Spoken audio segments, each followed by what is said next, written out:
Well, I used to say it would be very simple. It would be, the second coming of Jesus, or a great big, deep, booming bass Paul Robeson voice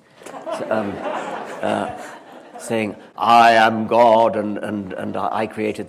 So he used to say that the second coming of Jesus or an audible voice from God would convince him. But then he realized that these things wouldn't convince him at all. I was persuaded mostly by actually Steve Zara, who's a regular contributor to my website, richarddawkins.net. He more or less persuaded me that even if there was this booming voice and the second coming in clouds of glory, the more probable explanation is that it's a hallucination or a conjuring trick by David Copperfield or something. Notice, if God did speak, and if Jesus did return, coming on the clouds of heaven, with legions of angels, Dawkins still wouldn't believe in God, because a more probable explanation to him would be that it's all a hallucination or a magic trick. But they're not finished. So if you walked out and there were these globes that were spinning around that said, I am God, believe in me, or the famous Krauss thing, you walk out into the sky and it spells out in the stars in different languages, I am God, believe in me. So now we walk outside and we see a message written in the stars. The stars have been rearranged so that they spell out, I am God, believe in me, in multiple languages. Surely that would convince these guys who always go where the evidence points, right? Well, again, the problem is it could be a delusion, but the other problem is you'd have to rule out alternative explanations. So there could be other explanations for why a message about God was written in the stars.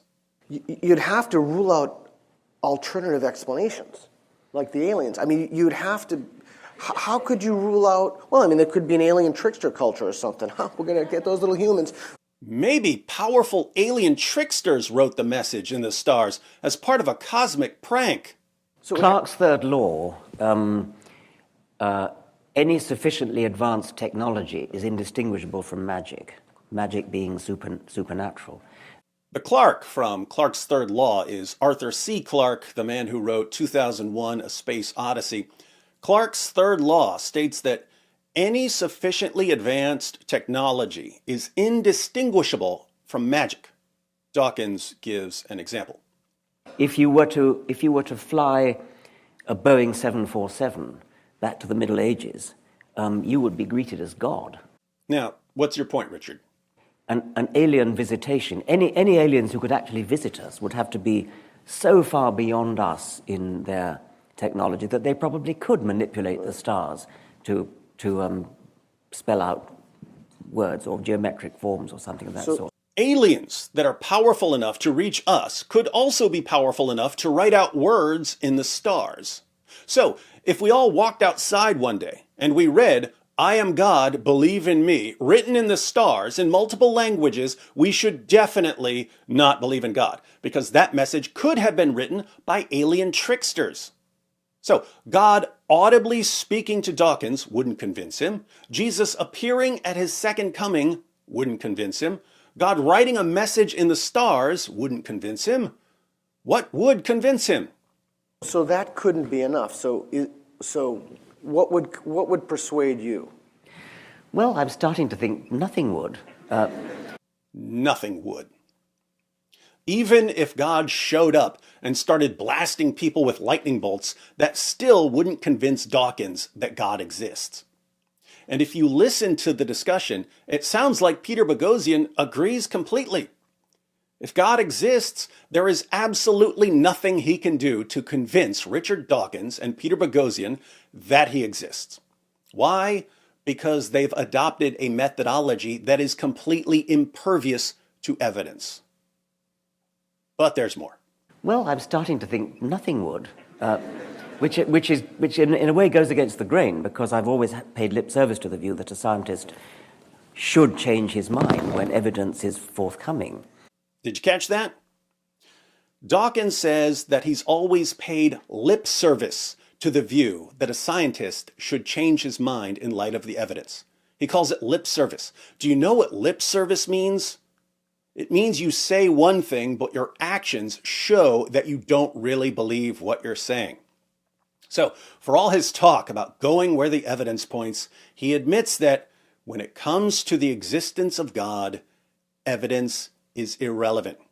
Because I've always paid lip service to the view that a scientist should change his mind when evidence is forthcoming. The trouble is, I can't think what that evidence would look like. Isn't that interesting? According to Richard Dawkins, not according to me, according to Richard Dawkins, he will reject any evidence for God's existence. If God speaks to him directly, well, that could be a hallucination. If Jesus returns in the clouds, well, that could be a magic trick. God writes a message in the stars in multiple languages, well, that could be alien tricksters trying to trick me. Notice, the guy who has dedicated his life to telling people that there are no good arguments for the existence of God is the same guy who admits that he will automatically reject any argument for God's existence, no matter how strong the evidence is. The leaders of the new atheism haven't examined the evidence for God's existence and gone where the evidence points. They've set up a methodology that is impervious to evidence for anything they don't want to believe. My goodness, if we wanted to play by these rules, we could just say that the new atheists don't exist. But David, of course the new atheists exist. We just watched some clips of Richard Dawkins and Peter Boghossian. What if we were hallucinating? What if this is a David Blaine magic trick? What if alien tricksters want us to think we just saw Peter Boghossian interviewing Richard Dawkins? What if? Playing skeptic is easy, my friends. Now, we've heard Clarke's third law. Any sufficiently advanced technology is indistinguishable from magic. I'm ready to lay down Wood's first law. Here it is. If you're going to reject an argument, no matter how good or bad the argument is, then the fact that you reject the argument tells us absolutely nothing about whether the argument is good or bad. If you're going to reject an argument, no matter how good or bad the argument is, then the fact that you reject the argument tells us absolutely nothing about whether the argument is good or bad. In other words, Dawkins rejects all arguments for the existence of God.